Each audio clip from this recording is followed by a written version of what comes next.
Hi, I'm Jin Yue Zhu. I prefer to go by Mark. Initially, I was in charge of investigating the Bluetooth Web API for our project.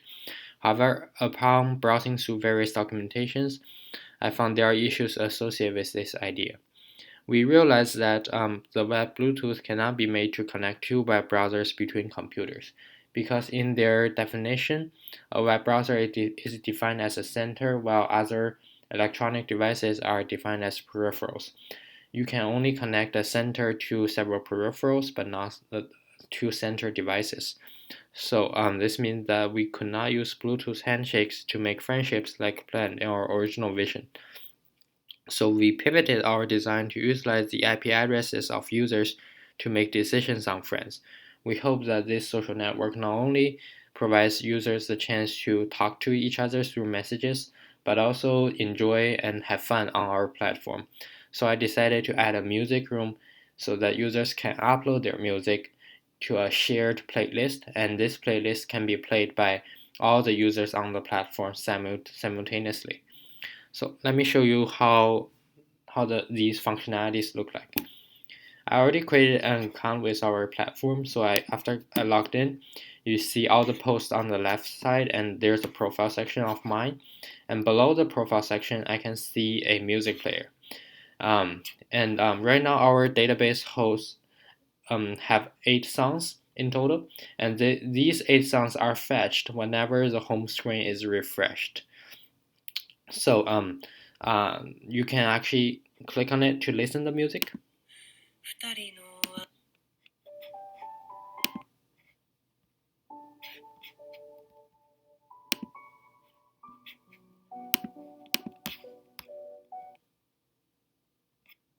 You can adjust the sound level, and you can change whether you want to shuffle or not.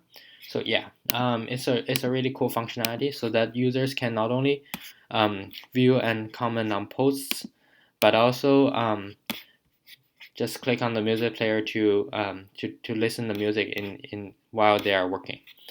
So let's talk about the music room then. If you click on the music room, you are headed to a page where you can see the current playlist. So right now we have 8 songs in total, and for each song, you can see the name of it, who uploaded it, and the audio author of this song. I also linked the page to the user who submitted it. So yeah, you can identify the user who submitted the song, which is pretty cool. And to the right of this page, you can see a section where it says upload your music, and this is the part where the users can interact with the system or the backend database, so that they can submit their music to the database and contribute their songs to our playlist. So let me show you a real demo. Let's say we want to submit this song. So this is the okay. So this is the author, and the song's name is called "My Heart Will Go On." Let's do that. And then your cool name, let's just say Mark because this is my username. And here you can select a file to upload. Let's go to the desktop, and here you can see there's this "My Heart Will Go On" file. And notice that you can only submit the music once you selected a certain file. So you can hit submit the music, and I added a notice here that basically just disable the button and told the user to just don't upload anything while it is submitted. So if we go to the database here, we can see that hopefully it will show up here. Okay, so this is actually the song that we have just submitted it, right? Okay, and then if we go back to the if we refresh the playlist, you can actually see the song being added to our playlist. Yeah, it's here. So then if we go back to the home page, we can actually play this song here, which is pretty cool. And now I'll talk about how I implemented these functionalities. First of all, I'll start with the backend. Let's go to the backend code. Inside the function handlers, I actually already opened it. So because this process is actually done by two steps, we need to first ensure that the user submitted the correct version of the music to the database so that the database can parse it and store a downloadable URL to it. And the second step is the users can fetch this music from the database to our front-end web browser. So for step one, I added a function called upload music in the user's .js. So it's here. It's called upload music one. It basically uses a busboy object or a busboy instantiation to parse the file for us, and to handle or to identify the user and the music file name that is associated with the file. I put them in a header, and so that both the database and the front end knows how to parse these headers. And here, we want to make sure that the MIME type is audio or MPEG or MP3, so that we don't accidentally submit a picture to it and then that is not considered a song. And here, after a success parse through the music file, we want to make sure that they are unique on our database. So we use some random function or mass.random to auto-generate a unique music name. And finally, we want to upload this music to our database. And this is also handled by busboy. And we constructed a music URL associated with it so that the users can click on this URL to listen to the music. And yeah, this is stored in a collection called music, which is available on the Firebase database. Here, this collection which is identified by music. And if we go back to the code, yeah, that's basically the upload route. And on the other hand, we also want to make sure. Oh, one more thing about the upload music here. So we also want to make sure that the input we get to the inputs submitted by the user are valid. So that requires some validation, and it is validated by this validate upload music method here. So we want to make sure that basically all the inputs are not empty, so that otherwise you just can't display anything from the front end, and the other users will get confused. So this is actually implemented in the util and in the validators.js. Here we have a method called validate upload music, and it takes in a header. And in the header, because I already defined it for both the front end and back end, we can just parse it by their header name. And essentially, I'll check that whether these three fields are empty or not. If they are empty, then I will send an error message associated with the response so that this will alert the user. And cool. Finally, let's talk about the step 2, which is how the users can get back the music. Here, I have a method called getAllMusic.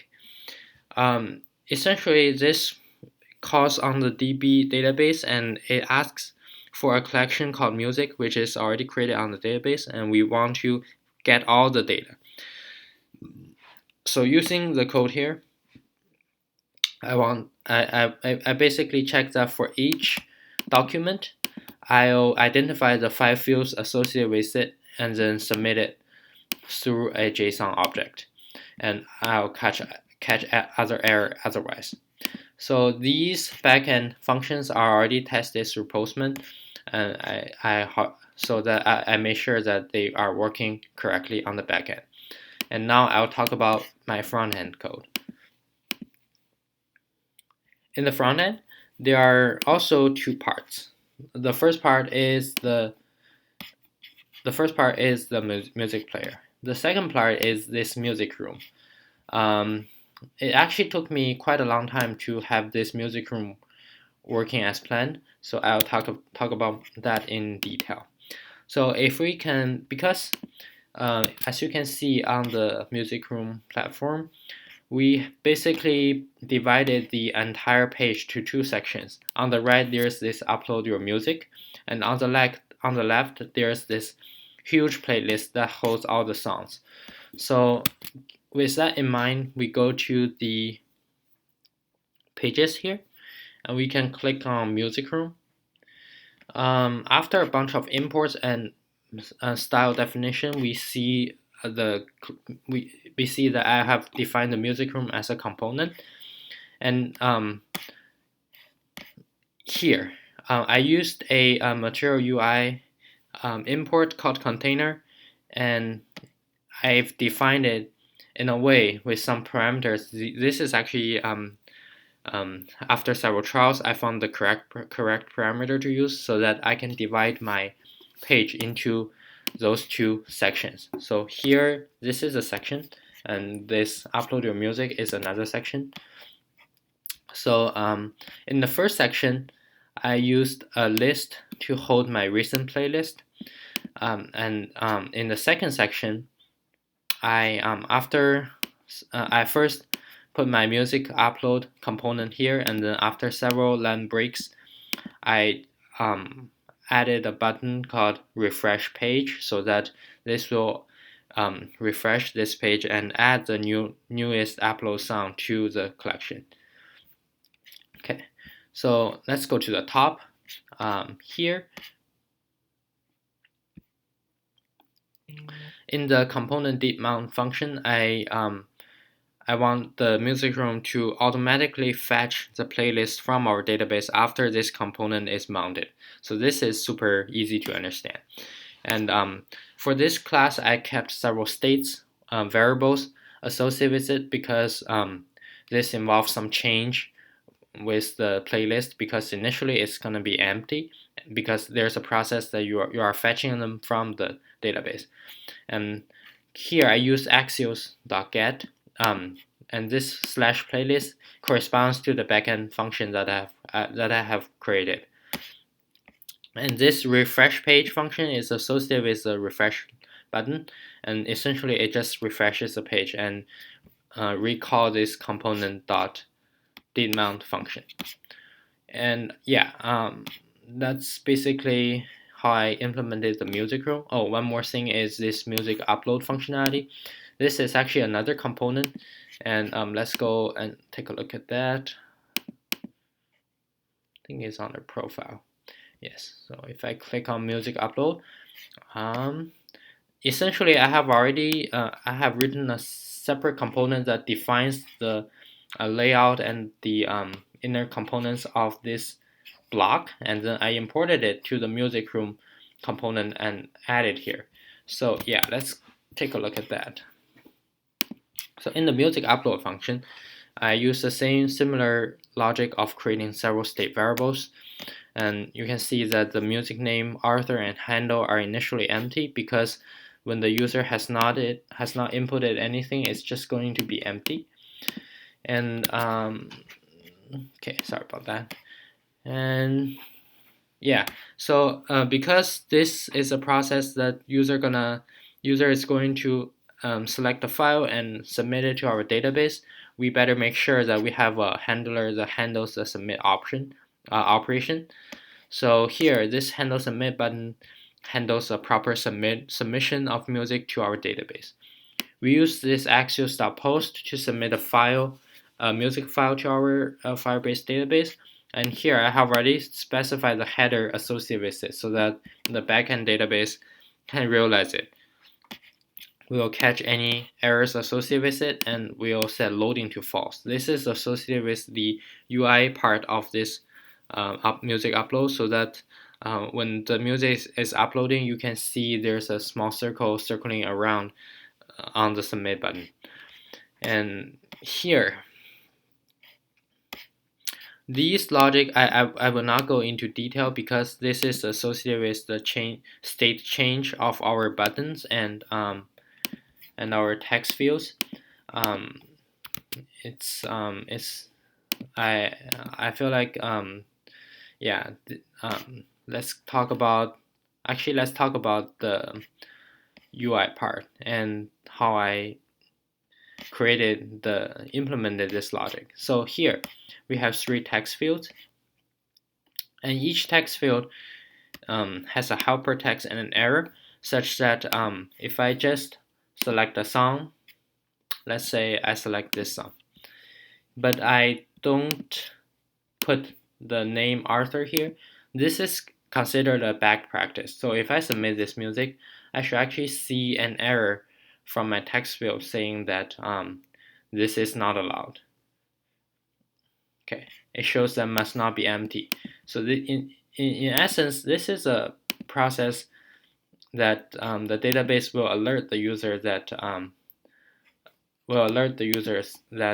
this request is malformed. Okay, so this is actually handled by this helper text and error here.